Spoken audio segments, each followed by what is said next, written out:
सविता, तुमने खुद को कैसे बचाया, कैसे उसके चंगुल से छूटकर भागी और कैसे कहा अपना जीवन गुजारा? अगर लौट गई तो वापस अपने घर क्यों नहीं आई? देव बाबू ने पूछा तो सविता जी के आंखों से झरझर आंसू बहने लगे और हिचकियां बंध गई। देव बाबू ने तुरंत अपने सीने से लगा लिया और अपने हाथों से आंसू पूछते हुए कहा, नहीं सविता, अगर नहीं बताना है तो मत बताओ मुझे। तुम गलत मत समझना, यह मत सोचना कि मैं तुम पर उंगलियां उठा रहा हूँ। मुझे बस जानना था इसलिए पूछ लिया। अगर तुम सहज नहीं हो रही हो बताने में, नहीं बताना चाह रही हो तो बताने की जरूरत नहीं, हमें नहीं सुनना है। जो बात बीत गई उसे जाने दो। तुम मिल गई, हमारा परिवार फिर से एक हो गया, वही बहुत है। मेरे लिए धन्यवाद है भगवान जी को जो जीते जी हम सबको मिला दिया। चलो गाड़ी में बैठो सब के सब, अब हम घर चलते हैं। तब सविता जी ने देव बाबू के हाथ पकड़ लिया। नहीं, मुझे बतानी है, सारी बातें बतानी है। प्लीज सुनकर ही जाइए, मेरे मन पर भी सालों से एक बोझ सा पड़ा हुआ है। मेरा भी जी हल्का हो जाएगा बोलकर और एक बार फिर से सब बैठ गए। पता है आपको, जिस दिन मुझे आपकी मृत्यु की खबर मिली उसी दिन मुझे पता चला कि मैं फिर से मां बनने वाली हूं। क्या तुम दोबारा मां बनने वाली थी? कहाँ है वह बच्चा? हमारा अनुभव और अदरका के साथ सभी चौंक कर जवाब पाने के लिए सविता जी की तरफ देखा। सविता जी ने धीरे से नामे सिर हिला दिया। क्या नहीं है इस दुनिया में? नहीं क्या हुआ उसे? जो सपने हमने देखे थे दूसरे बच्चे के, एक बेटी के घर में आने की, यह खुशखबरी सालों बाद मिली थी, लेकिन इस बात की खुशी नहीं मना सकी। इतनी बड़ी खुशी आई भी तब जब आप नहीं थे। मैंने तो किसी को बताया तक नहीं, ध्यान तक नहीं दिया आपके जाने की बात सुनकर तो मैं यूं ही बिस्तर पका चुकी थी। तब रामू काका की पत्नी ने मेरी देखभाल की, उन्होंने ही हिम्मत दी, हर पल साय की तरह मेरे साथ रही। अनुभव और अपने आने वाले बच्चे के बारे में बताकर मुझे धाधस बंधा रहती, हिम्मत देती रहती और एक बार फिर उठकर खड़े होने को कहा। तब मैं भी हिम्मत जुटाकर पेट में पल रहे बच्चे और अपने दूसरे बच्चे अनुभव का मुंह देखकर फिर से उठ खड़ी हुई और दोनों बच्चों को अच्छे से पालने की ठानी। लेकिन इस तरह बेसुध हो गई थी कि हमारी प्रॉपर्टी कहाँ है, किसने लिया? मैंने इस बात को जानने की कोशिश नहीं की, कोई जरूरत नहीं रही। मैं तो दोनों बच्चों के साथ जीना चाहती थी, आगे बढ़ना चाहती थी। इसी तरह कुछ महीने बीत गए। अब धीरे धीरे मैं भी इन सब से उबरने लगी थी। अनुभव भी अब थोड़ा खुश रहने लगा था। तब एक दिन मुझे राना का बुलावा आया कि आप जिंदा है और हॉस्पिटल में मिले हैं, आप मुझे बहुत याद कर रहे हैं।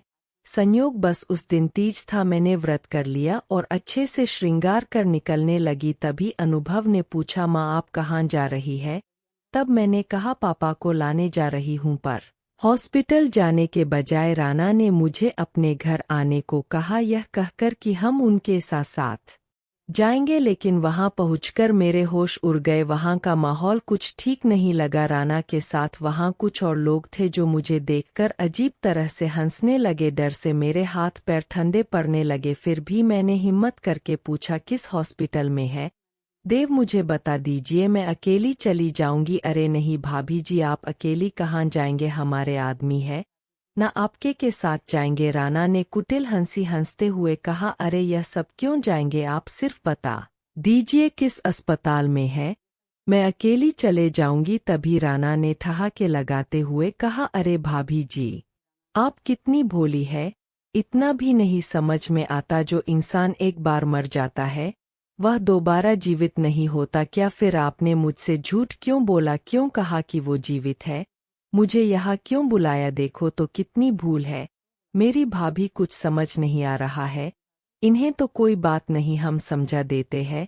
यह क्या है कि सब हमारे आदमी है, यह और उनको आप बहुत पसंद आ गई है, तो हमने सोचा कि देव तो नहीं रहा और आप इतने सुंदर काया का क्या करोगी, इसका कुछ उपयोग तो होना चाहिए। क्या कहती हो, सही कह रहा हूं ना? मैं राना के बोलते ही बाकी सब हंसने लगे, जिसे देखकर मैं बेह डर गई और एक अनहोनी की आशंका मन में आने लगी। मैं वहां से भागने लगी। तब राना ने पीछे से कहा, भाग कर कहाँ जाओगी, कहीं भी जाओगी मेरे आदमी तुम्हें पकड़ लेंगे, फिर मिलेगी मौत की सजा। इसलिए जैसा कह रहा हूँ वैसा करो। और एक बात बता दूं, तुम्हारा पति कब का मर गया, मैंने उसे मार दिया। चलो अब वापस आ जाओ और मैं जैसा कह रहा हूँ वैसा करती रहो हो तो कम से कम जान बच जाएगी, तुम्हारा बेटा सही सलामत रहेगा। सुनकर मैं बहुत रोने गिड़गिड़ाने लगी। अनुभव की और अपने कुक की दुहाई देने लगे, लेकिन वह नहीं माना।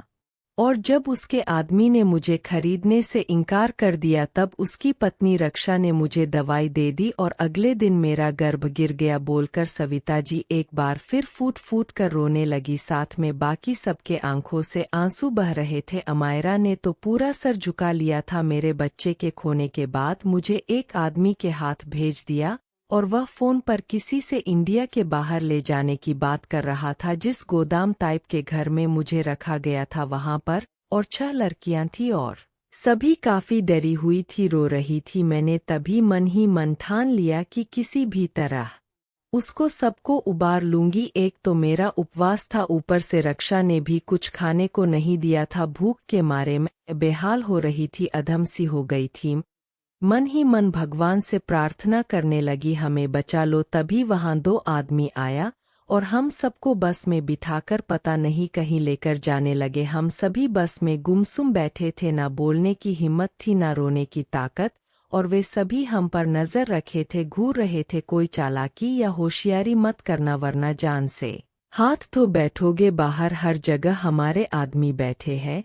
हम बस अपना नियति मानकर बैठे चुपचाप जा रहे थे, लेकिन अचानक रास्ते में हमारी बस की टक्कर ट्रक से हो गई और ड्राइवर के साथ जो 2 आदमी और थे वह मर गया। थोड़ी बहुत चोटी हम सबको भी आई थी, लेकिन हम लोग बच गए। रात का समय था, ज्यादा लोगों को पता नहीं चला और ट्रक ड्राइवर भी भाग गया। कुछ देर तक हमें भी कुछ समझ नहीं आया, हम यूं ही बैठे रहे। फिर होश में आकर सभी लड़कियों को लेकर एक जंगल की तरफ भागने लगे। भूख प्यास से चला नहीं जा रहा था। तभी एक तालाब दिखा जिसका पानी तो गंदा था, लेकिन इतनी प्यास लगी थी कि वही पानी पीकर अपनी प्यास बुझाई और रात भर जैसे तैसे भागते रहे।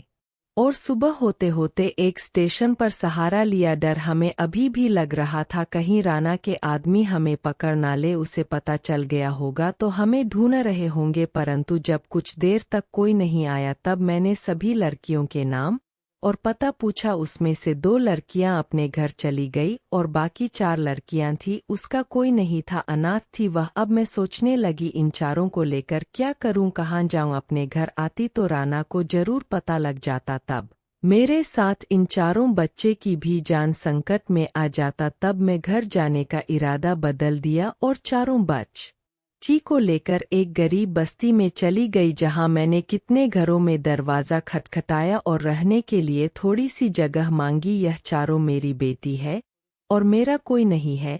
संसार में बहुत लोगों ने मना कर दिया। आखिर में एक सज्जन व्यक्ति ने छोटा सा एक घर दिया और जिसमें चारों बच्चों को लेकर रहने लगी और वहां के लोगों के घर में काम करने लगी। इतनी तकलीफ, इतना संघर्ष मैंने कभी नहीं देखा था। कई बार जी में आया कि कहीं जाकर मर जाऊं, लेकिन चारों बच्चों का मुंह देखकर एक बार फिर हिम्मत बांधकर काम करने लगती। कुछ दिनों तक दूसरे के घर में काम करते करते मैं सिलाई का काम करने लगी, जिसमें थोड़े पैसे आने लगे। तभी छोटा सा झोपड़ लिया, उसी में चारों के साथ रहने लगी। धीरे धीरे सबको स्कूल भेजना शुरू किया। वह चारों लड़की जिसे तुम लोगों ने देखा, यह वही चारों लड़की है जो आज भी मेरे हर काम में हाथ बटा है, मेरा बहुत ख्याल रखती है और अपनी माँ का दर्जा देती है, माँ कहकर बुलाती है। धीरे धीरे कुछ महीने से कुछ साल बीत गए और जब कोई नहीं आया तब मेरी थोड़ी हिम्मत बने लगी और मैं बाहर निकलने लगी और अपने तरीके से अनुभव के बारे में पता लगाने लगी, पता करने की कोशिश करने लगी, पर मुझे कुछ पता नहीं लगा और मैं डर के मारे घर आई नहीं कि फिर कहीं निकलूंगा इन चारों बच्चों के साथ कुछ ऊंच नीच ना हो जाए। और तब मैं वहीं रहकर चारों को पालने लगी। 3 बच्चों ने तो जैसे तैसे स्कूल पास कर लिया, बाकी खनक कॉलेज जाने के लिए जिद करने लगी। यूं तो कमाई थोड़ी बहुत हो रही थी, पर कॉलेज जाने के लिए फीस पूरे नहीं थे। तब मेरे साथ यह चारों भी दिन रात मेहनत करने लगी, तब जाकर खनक के कॉलेज में एडमिशन करवाया। उसकी पढ़ाई अच्छे से होने लगी। अभी कुछ दिनों पहले खनक की मुलाकात अनुज बाबू से हुई और उनसे दोस्ती हो गई। कुछ दिन पहले ही उन्होंने अपने घर में पार्टी में हमें बुलाया और अपनी माँ से कहकर उनकी के स्कूल में मुझे काम दिलाया और रहने के लिए एक घर भी दिया। फिलहाल चारों बच्ची के साथ में वहीं रह रही हूँ और इनके घर पार्टी के दौरान मुझे अदरका ने देखा और मुझसे मिलने आई। उसके बाद अनुभव और फिर अनुज आया था। उस दोनों को तो मैं सारी अपनी सच्चाई नहीं बता सकी, लेकिन मैंने अनुज को सारी बातें बता दी और मना करने के बावजूद यह मुझे यहाँ लेकर आ गया। रोकर बोलते बोलते अब तक सविता जी की हिचकियाँ निकलने लगी थी, गला रूंध गया था, आंखें भी लाल होकर सूज चुकी थी। देव बाबू अपने कंधे पर उसका सिर रखकर सहलाने लगा और यह सब सुनकर सभी के चेहरे पर नाराजगी के भाव आ गए। अनुभव का तो जबरा कस रहा था, मुठिया बंध रही थी, गर्दन की सभी नस टाइट हो गई थी। जी में आ रहा था कि उसे अरेस्ट करवाने से अच्छा है सबसे पहले गोलियों से भू देना चाहिए था। वही अमायरा का सर नीचे झुक गया था। अचानक अदरका उठी और पानी का बोतल सविता जी के मुंह से लगाते हुए बोली, बस माँ बस चुप हो जाइए, जो कष्ट आपको झेलना था झेल लिया, अब एक बार फिर से सुख के दिन आ गए। अदरका के मुंह से माँ शब्द सुनकर अनुभव, राजन, अनुज, देव, अभय बाबू के साथ सविता जी को भी बहुत आश्चर्य हुआ। वह सब उसकी तरफ देखने लगे। अरे तुम लोग ऐसे क्यों देख रहे हो माँ कहकर, मैंने कुछ गलती या कोई अपराध तो नहीं कर दिया। मेरे पति की माँ यानी मेरी सासू माँ, और सासू माँ को माँ नहीं कहूँ तो क्या कहूँ, बोलो। अच्छा अच्छा समझ गई मम्मी जी, बोलू जी लगाकर, ठीक है समझ गई मम्मी जी, पानी पी लीजिए मम्मी जी और घर चलिए मम्मी जी। और मम्मी जी मेरी चारों ननद रानी कहाँ है, उनको भी बुला लीजिए मम्मी जी। और मुझे आपका बेटा है ना, बहुत शैतान है, उनके कान मरोड़ कर सजा दीजिए ना मम्मी जी, मुझे बहुत सुकून मिलेगी। अदरका जानबूझकर बच्चों सी हरकतें कर सबको हंसाने की कोशिश कर रही थी, गमगीन माहौल को हल्का कर रही थी। उसकी बातें सुनकर सब ठहाका लगाकर हंस पड़े। वहीं सविता जी खींचकर अदरका को अपने सीने से लगा लिया और खुशी से आंखों से आंसू बह गए। अदरका की भी आंखें नम हो चुकी थी, यही तो चाहती थी कि सबकी हंसी एक बार फिर गुज उठे। अरे माँ इसकी बातों में मत आइए, एक नंबर की पागल लड़की है यह, अपने फालतू के बकवास से अपने साथ साथ दूसरों का भी दिमाग खराब कर देती है। तुम्हारा दिमाग तो नहीं खराब किया मैंने, मेरा नहीं अपना खराब कर चुकी हो ना। अच्छा तो मेरा दिमाग खराब है, देखो अनुभव जरा सोच समझ कर बोलो, वरना क्या करोगी तुम, वरना क्या करूंगी, पुलिस में कंप्लेंट कर दूंगी, तुम्हें सस्पेंड करवा दूंगी, अरेस्ट करवा दूंगी। अरे तुम किस बस पर मुझे अरेस्ट करवाओगी, किस बात की कंप्लेंट करोगी, बस पागल कहने पर थोड़ी ना मुझ पर FIR दर्ज हो जाएगा, सस्पेंड हो जाऊंगा। देव बाबू और सविता जी के साथ सब दोनों की तकरार सुनकर मुस्कुरा रहे थे। हाँ बेटा सही तो बोल रहा है अनुभव, इतनी सी बात पर क्या कंप्लेंट करोगी तुम, क्या सस्पेंड करवाओगी उसे। अरे उसने तो जो काम किया है उसके लिए तो इसे अवार्ड मिलेगा और प्रमोशन होगा और यह और ऊंचे पोस्ट पर चला जाएगा। नहीं पापा सिर्फ इस बात के लिए नहीं, आपको नहीं पता है इसने मुझे गोली भी मार दी थी, और हाँ जबरदस्ती शादी तो कर ली, लेकिन हनीमून के लिए मुझे लेकर नहीं गया, अपने ऑपरेशन में इस तरह फंसा लिया कि कानों कान किसी को खबर नहीं लगने दी और मुझे उलझा कर रख दिया। देव बाबू ने चौंकती हुए पूछा, अनुभव ने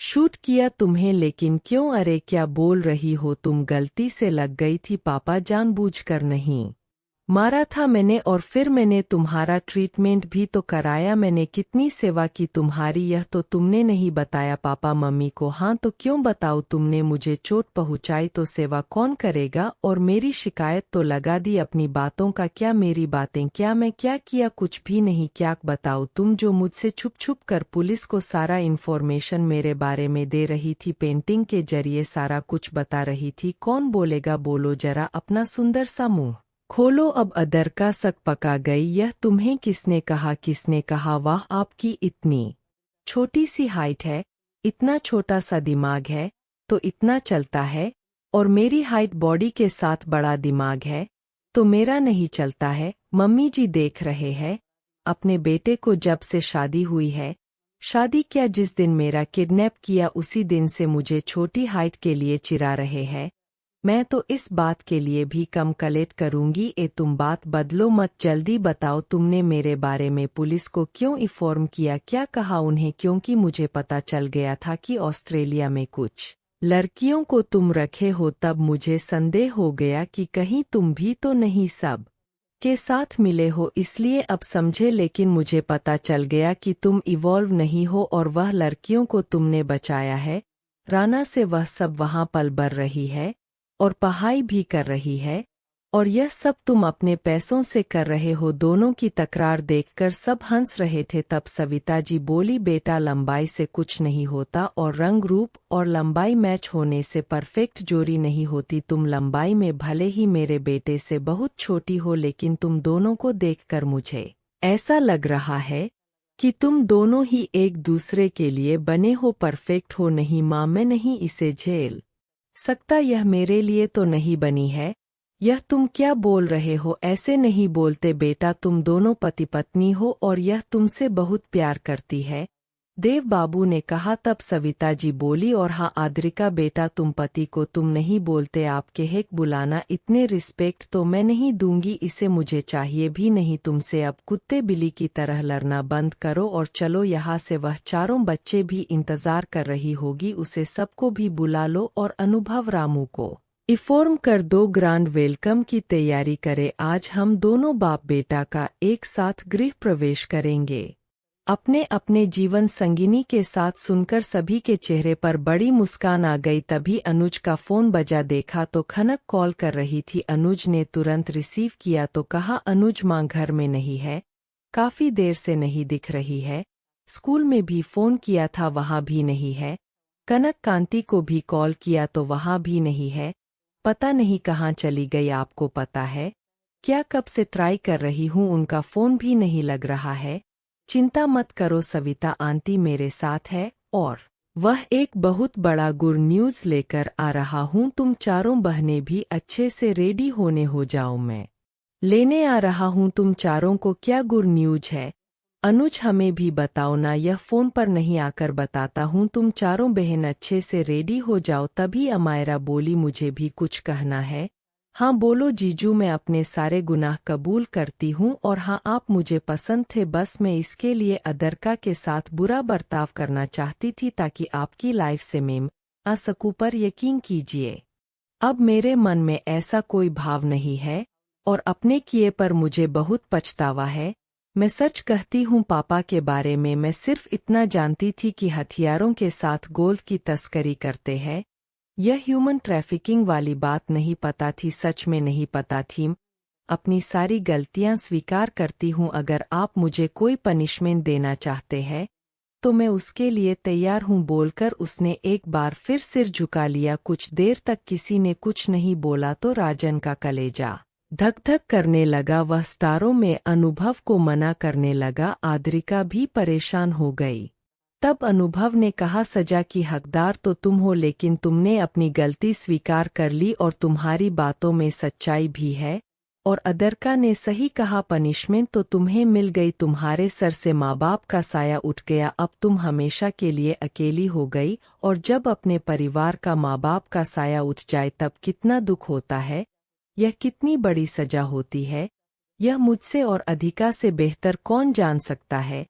ऐसे माँ बाप का साया रहना भी नहीं चाहिए, किसी बच्चों को पढ़ना भी नहीं चाहिए। ठीक है, अपनी गलती स्वीकार कर ली है, फिर भी तुम्हें तुम्हारी गलती की सजा तो जरूर मिलेगी। यह सुनकर अनुभव की तरफ सब देखने लगे। अदरका नामे सिर हिलाने लगी। सविता जी का चेहरा उदास हो गया। नहीं बेटा, बच्ची है, जाने दो, माफ कर दो, बुरी संगत में थी इसलिए बुरे विचार भरे थे, इसके मन में अब सब ठीक रहेगा, कोई गलती नहीं करेगी। अरे आप लोग मेरी बातें तो सुनिए, अमायरा को सजा मिलेगी और वह सजा यह है कि क्या क्या बोल रहे हो भाई, बच्ची है वो, कोई सजा मत दो, इसके बदले मुझे सजा दे दो ना। राजन ने उठते हुए कहा, चुप, बिल्कुल चुप और अपना मुंह बंद रखो। क्या सजा है बेटा? वह सजा यह है कि अमायरा को राजन से शादी करनी होगी। हाँ सच कहा मैंने, राजन का दिल आ गया है। अमायरा पर तोशाली जी आप अपनी सजा भुगतने के लिए तैयार है कि नहीं? अमायरा ने शर्म के मारे सिर झुका लिया। दोस्तों, अगर आपको वीडियो पसंद आए तो लाइक और सब्सक्राइब करना न भूलें। धन्यवाद।